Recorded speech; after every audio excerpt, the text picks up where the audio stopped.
30 days, folks. 30 days until Election Day. Already, 2 million Americans in 29 states and the District of Columbia have cast their votes by mail-in ballots or early in-person voting.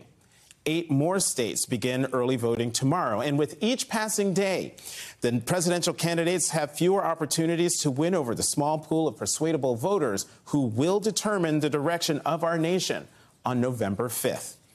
Yesterday, Vice President Kamala Harris toured hurricane-ravaged North Carolina and reassured local residents that the federal government is providing relief despite the lies spread by Donald Trump about federal relief efforts.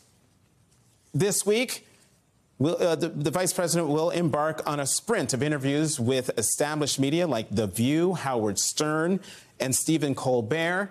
A town hall on Univision is set for Thursday, and Harris is going to non-traditional media outlets. Her 44-minute sit-down with Call Her Daddy, the Gen Z talk show that is Spotify's top podcast for women, dropped this afternoon. Perhaps her biggest television platform will be tomorrow when her wide-ranging sit-down with 60 Minutes airs. In this clip released by CBS, the vice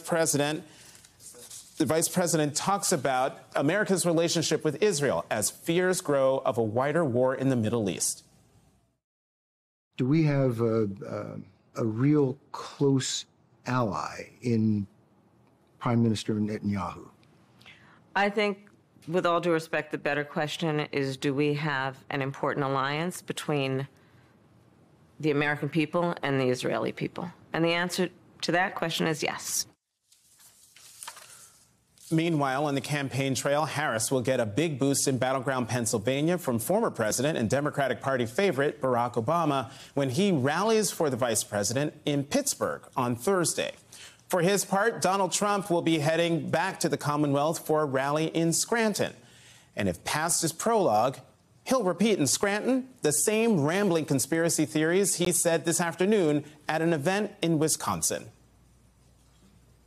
With 4 more years of Kamala, every Wisconsin small town and Midwestern, the Midwestern cities are just devastated by this, will be flooded with illegal migrants from the most dangerous places on earth, and Wisconsin will not be Wisconsin any longer. No state will be. The country won't be the U.S. any longer. Those comments, Trump's comments, remind us of what's truly at stake 30 days from today. A day when America will make a monumental decision. Will it elect Vice President Kamala Harris, the next president of the United States? Or will it send Donald Trump back to the White House despite him inciting a mob to sack the Capitol in an effort to remain in power 4 years ago? 3 successive events in the past week spotlight why this presidential race shouldn't be the nail-biter that it is. At the vice presidential debate, Governor Tim Walz asked Senator J.D. Vance a very simple question that he refused to answer about Trump. Did he lose the 2020 election? Tim, I'm focused on the future. Did Kamala Harris censor Americans from speaking their mind in the wake of the 2020 COVID situation? That is a damning non-answer. It's a damning non-answer for you to not talk about censorship.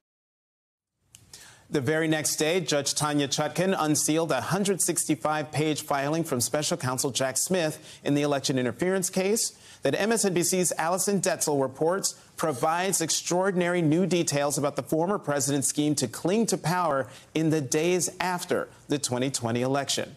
And 3 days ago, while delivering a full-throated endorsement of Vice President Harris, former Congresswoman Liz Cheney, a true conservative waging a lonely battle within the Republican Party to hold Trump accountable for January 6th, said this. Former president who attempted to stay in power by unraveling the foundations of our republic, by refusing to accept the lawful results confirmed by dozens of courts of the 2020 election. We cannot turn away from this truth. In this election, putting patriotism ahead of partisanship is not an aspiration. It is our duty. It is our duty. And yet, the national polls and the polls of the battleground states are maddeningly close, all within the margin of error. Some likely voters are telling pollsters in the press they don't know enough about Harris. Okay. Meanwhile, what we do know about Trump should be alarming to anyone who cares about the rule of law. In addition to already laying the groundwork to contest the November election, he's trying to scare supporters and detractors alike with increasingly dark rhetoric. At a rally in Wisconsin weeks ago, he said that his promised mass deportation of undocumented immigrants, quote, will be a bloody story. At a previous Pennsylvania rally, he said police should be given, quote, one really violent day to crack down on rampant crime that the latest federal stats show doesn't exist.